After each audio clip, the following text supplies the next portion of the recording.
নমস্কার, আমি শ্রী রাজ জ্যোতিষী বিশ্বনাথ চক্রবর্তী।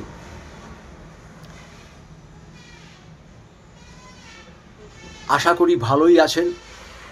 আমি ঈশ্বরের কাছে প্রার্থনা করি 2025 যেন আপনাদের সর্বদিক দিয়ে শুভ যায়।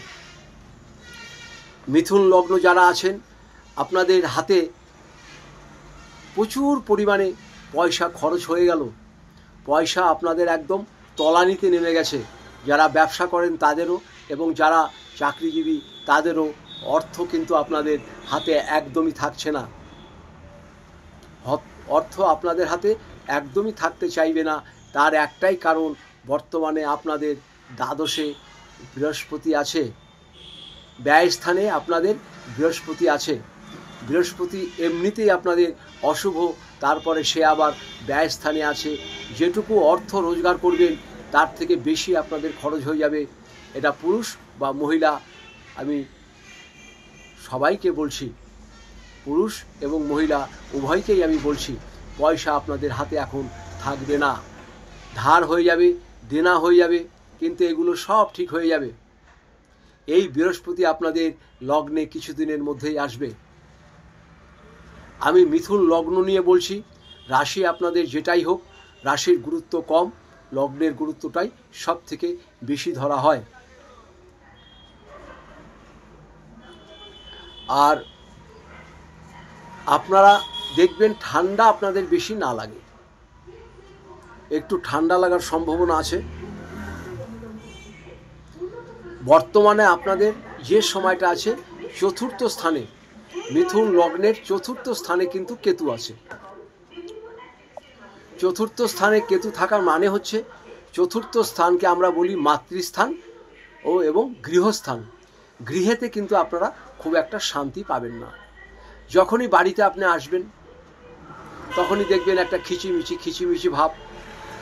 অফিসে যাবেন একটা খিচিমিচি ভাব।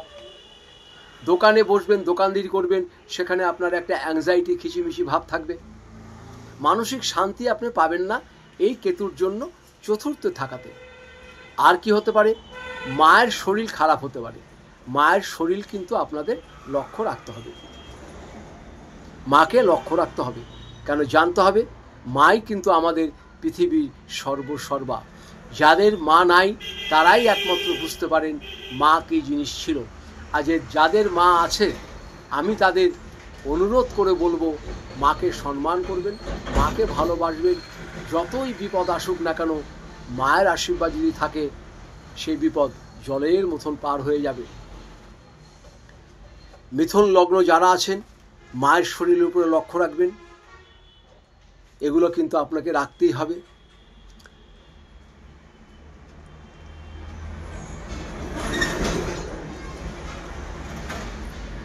এখন সব থেকে যে জিনিসটা আপনাদের ভালো আছে সেটা হচ্ছে মহারাজ শনি।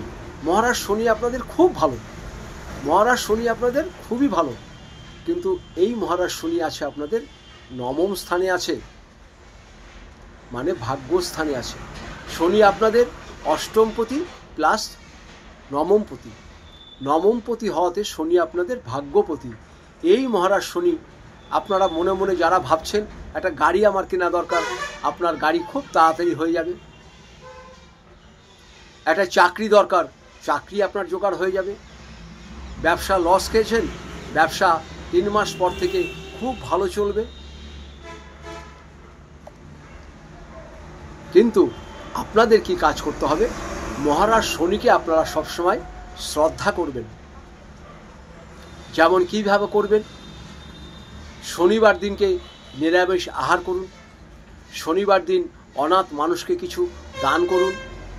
আর আপনার ঘরে বা দোকানে মা দক্ষিণা কালীর একটি ছবি আপনি লাগিয়ে রাখুন। মা দক্ষিণা কালীর ছবি লাগিয়ে রাখুন। আর একটি ছোট্ট কাজ করবেন, সেটা হচ্ছে আপনি একটি শিশে নেবেন। শিশে দেখবেন, শিশে পাওয়া যায় বাজারে, শিশে নেবেন।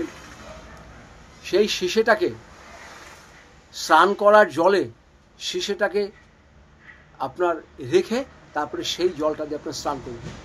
চান করার জলে শিশে রেখে সেই শীষের জলটা দিয়ে আপনি চান করুন, দেখবেন শনি আপনাদের প্রচণ্ড ভালো ফল দেবে।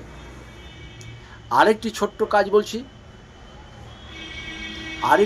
কাজ বলছি, দোকান খুলবেন বা বাড়িতে যারা থাকেন ছাদের উপরে বা দোকানের সামনে কয়েকটা মুড়ি নিয়ে বা কিছু চাল নিয়ে বা কিছু ডাল নিয়ে কাককে খাইয়ে দেন। কাককে যদি খাওয়াতে পারেন, শনি মহারাজ আপনাদের আরও ভালো ফল দেবে, খুব ভালো ফল দেবে। আর আপনারা কোনো নেশাদ্রব্য করবেন না, নেশাদ্রব্য থেকে যতটা পারবেন দূরে থাকবেন। আমি এটা পুরুষদের জন্য বলছি, মহিলাদের জন্য বলছি। আপনাদের বুদ্ধি প্রচণ্ড, সেই বুদ্ধি এবার আপনাদের কাজে লাগবে। এতদিন বুদ্ধি আপনারা কাজে লাগাতে পারেন নাই। আপনারা জীবনে বিরাট বড় হবেন, প্রচুর বড় হবেন। এই কিসের জোরে হবেন? বুদ্ধির জোরে বড় হবেন। আপনারা ছোট ছোট বাচ্চাদের ভালোবাসবেন, তাদের মাঝে মাঝে চকলেট দেবেন। ভিডিওটা আর বাড়াচ্ছি না, অনেক বড় হয়ে যাবে। আবার অন্য একদিন মিথুন লগ্ন নিয়ে কিছু বলবো। আজ এখানেই শেষ করি। আপনাদের নমস্কার জানাই।